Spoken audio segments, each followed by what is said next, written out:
Bismillahirrahmanirrahim. Assalamualaikum warahmatullahi wabarakatuh. Alhamdulillahilladzi an'amana awjadana bi ni'matil imani wal islam. Wassalatu wassalamu ala asyrafil anam wa ala alihi wa sahbihi bararatil kiram. Qalu subhanaka la ilma lana illa ma 'allamtana innaka antal alimul hakim. La haula wala quwwata illa billahil aliyil azim. Amma ba'du. Anak-anakku sekalian, kembali lagi ke pelajaran akidah akhlak, bab tentang menghindari sifat marah, hasud, dan dengki. Sebelum kita mulai pelajaran, alangkah baiknya kita membaca doa terlebih dahulu. Seperti biasa, Al-Fatihah kita khususkan Al-Fatihah untuk diri kita sendiri. Semoga apa-apa yang kita pelajari diberikan ilmu yang bermanfaat, dimudahkan pemahamannya, dan kita khususkan kepada orang tua kita, semoga selalu dimurahkan rezekinya, dipanjangkan umurnya dan sehatkan selalu badannya. Ila hadratin Nabi Mustafa Muhammadin sallallahu alaihi wasallam. Syirul Fatihah. A'udzubillahi minasyaitonir rajim. Bismillahirrahmanirrahim. Alhamdulillahirabbil alamin arrahmanirrahim maliki yaumiddin. Iyyaka na'budu wa iyyaka nasta'in. Ihdinas siratal mustaqim. Syuratal ladzina an'amta 'alaihim ghairil maghdubi 'alaihim waladdallin. Amin. Baik, buka buku akidah akhlaknya, bab tentang menghindari akhlak yang tercela, yaitu seperti marah, fasik, dan murtad.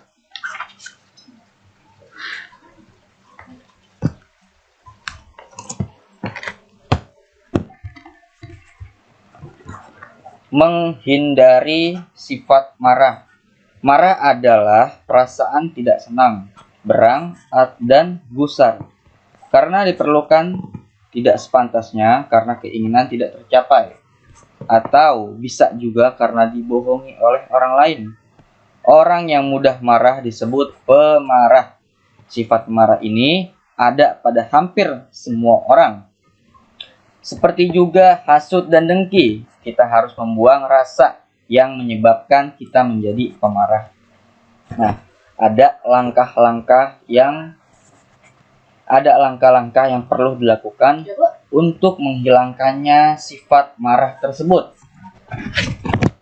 Yang pertama yaitu kita harus malu kepada Allah Subhanahu wa ta'ala atas segala tindak tanduk kita, karena Allah selalu memperhatikan segala perilaku dan sikap kita.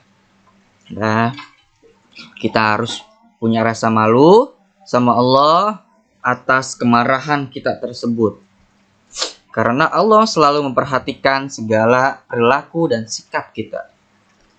Yang kedua, selalu ingat bahwasanya sifat marah tersebut akan membawa kepada permusuhan dan balas dendam. Yang ketiga, perbanyak membaca ta'awuz. A'udzubillahi minasyaitonirrajim. Ya, itu ketika datangnya marah tersebut. Yang keempat, ketika timbul perasaan marah, hendaknya duduk. Jika duduk masih marah, hendaknya segera berwudu. Itu adalah langkah-langkah untuk menghindari dari yang namanya sifat marah.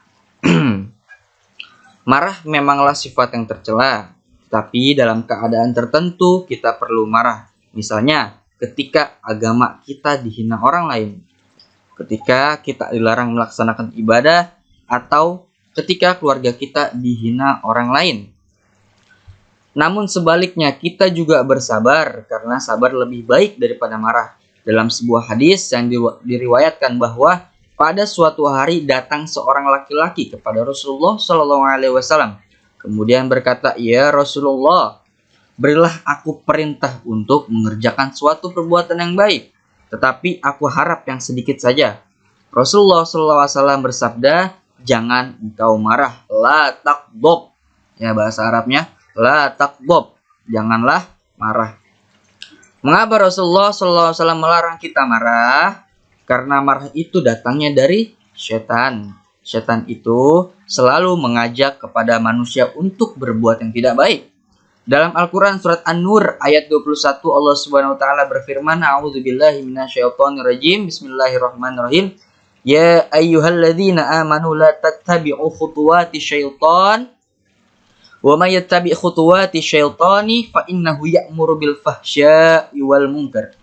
Yang mana artinya ya ayyuhalladzina amanu, wahai orang-orang yang beriman, la tattabi'u khutuwati syaitan, janganlah kamu mengikuti langkah-langkah syaitan. La tattabi'u khutuwat syayatin.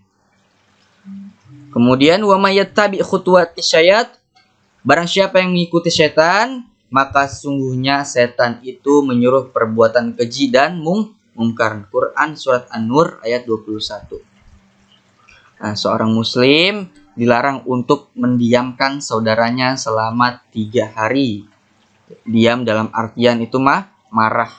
Sebagaimana sabda Rasulullah sallallahu alaihi wasallam, qala Rasulullah sallallahu alaihi wasallam, la yahillu limuslimin ayyahjura akhahu fawqa salatin. Bersabda Rasulullah sallallahu alaihi wasallam, la yahillu limuslimin, tidak diperbolehkan bagi siapa? Bagi seorang muslim, li muslimin ayyahjura, ya, mendiamkan atau marah. Diam itu dalam artian marah. Ayyahjura akhahu, yaitu saudaranya, saudara sesama muslim. Berapa lama? Fauqa salatin, tidak lebih dari 3 hari. Hadis riwayat Bukhari. Nah, itu adalah sabda Rasulullah sallallahu alaihi wasallam. Apabila kita marah, maka kita akan mendapatkan kerugian. Maka kerugian itu apa saja? Yang pertama, dapat merenggangkan hubungan keluarga, persahabatan, dan juga persaudaraan. Yang kedua, dapat menimbulkan penyakit hati. Nah, marah itu datangnya dari hati. Yang ketiga, dapat menimbulkan dan mencelakakan orang lain. Yang keempat, dijauhkan oleh teman. Yang kelima, akan dibenci oleh orang banyak. Nah, itulah kerugian yang akan kita dapati apabila kita mempunyai sifat tercela dari sifat marah tersebut. Apabila kita bersalah, kita tidak suka dimarahi orang lain, maka begitulah orang lain yang melakukan kekhilafan juga tidak suka dimarahi. Tegurlah dengan lemah lembut dan kasih sayang, karena Allah menyukai sifat lemah dan lembut. Sebagaimana Rasulullah sallallahu alaihi wasallam bersabda, "Innallaha rafiqun yuhibbur rifqa fil amri kullih." Yang mana artinya innallaha, sesungguhnya Allah adalah rafiqun, lemah lembut. Sifatnya itu lemah lembut, rafiqun. Yuhibbur rifqa, dan suka terhadap sikap lemah dan lembut tersebut. Fil amri kulli, yaitu di dalam segala hal. Hadis riwayat Bukhari dan Muslim.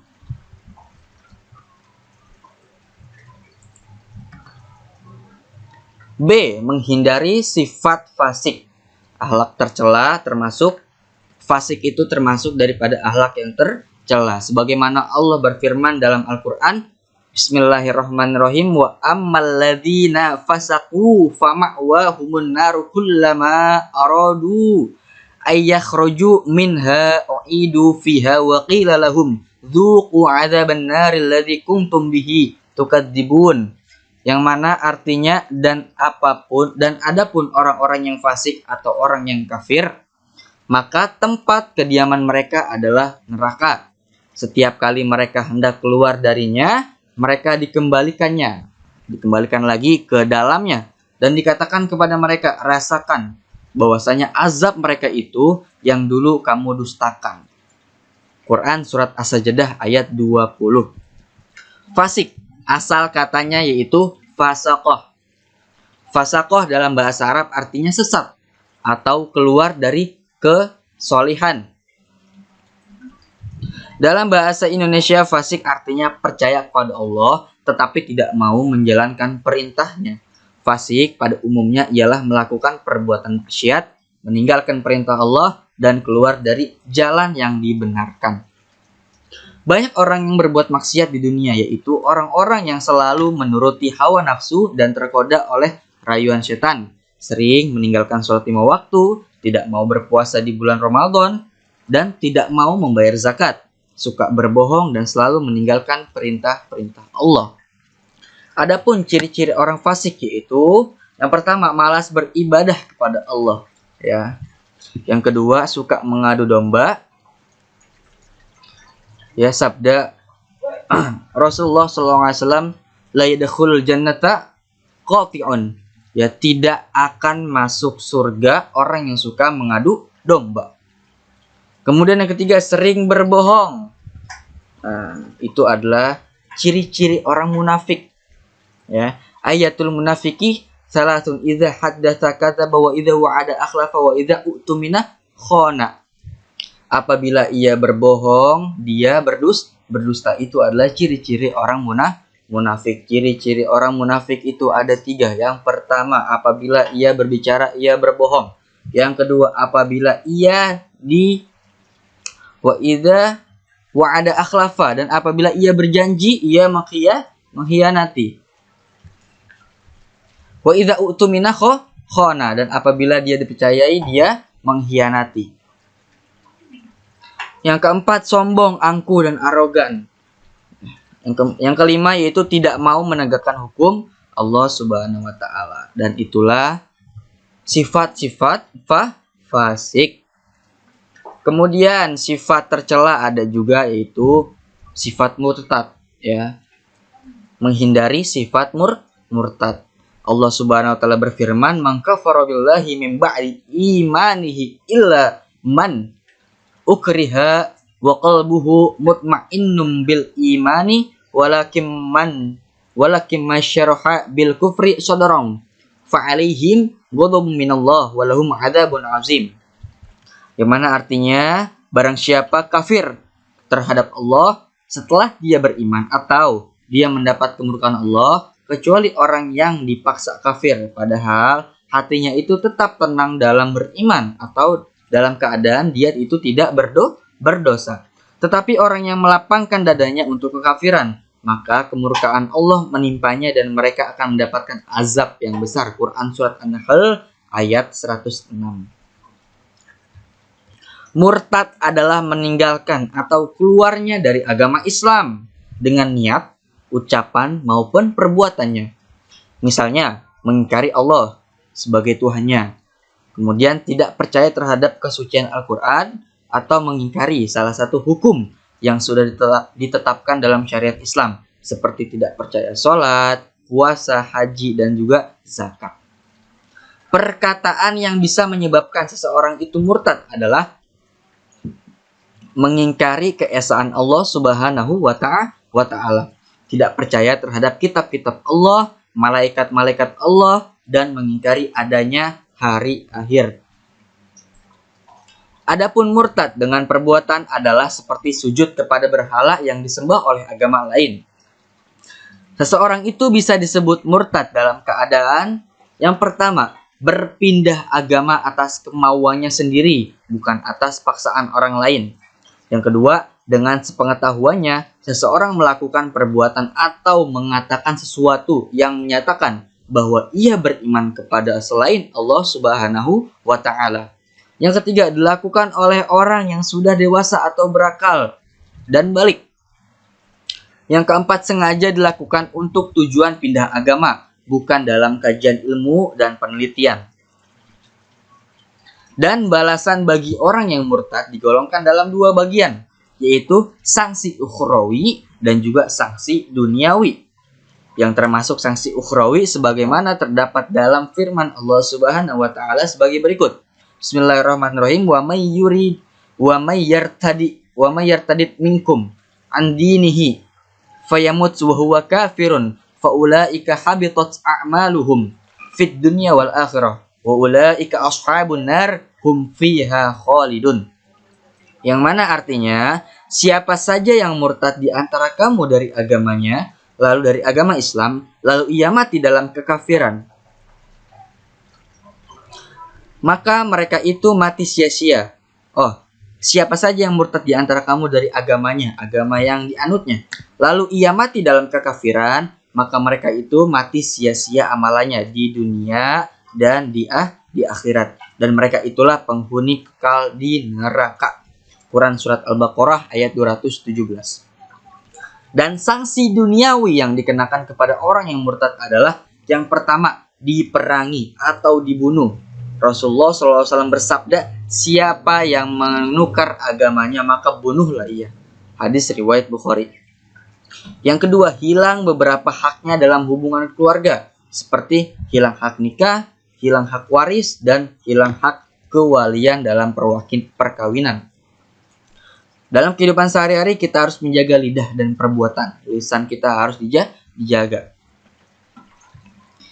Dalam sebuah syair berbunyi, salamatul insan fi hifzil lisan. Keselamatan seseorang itu, salamatul insan fi hifzil lisan, yaitu dari menjaganya lisan orang tersebut.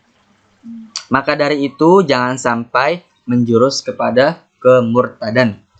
Orang yang murtad sangat hina di sisi Allah Subhanahu wa taala, sebab mengapa? Dia itu telah mengingkari ketetapan dan hukum Allah. Seseorang yang telah murtad atau keluar dari agama Islam hukumnya kafir, sebab dia sudah tidak lagi beriman kepada Allah Subhanahu wa taala. Anakku sekalian, itulah menghindari sifat tercela, sifat marah, fasik, dan juga murtad. Baik anak-anakku sekalian, kita akhiri tatap maya kita kali ini. Semoga apa-apa yang kita pelajari pada hari ini menjadi ilmu yang barokah, ilmu yang bermanfaat. Dan anakku sekalian, jangan lupa untuk mengerjakan tugasnya. Dan jangan keluar rumah apabila tidak dalam keadaan terdesak. Tetap jaga kesehatan kalian. Salam untuk orang tua kalian. Saya akhiri pertemuan kita kali ini. Wallahu muwaffiq ila aqwamit thoriq. Wassalamualaikum warahmatullahi wabarakatuh.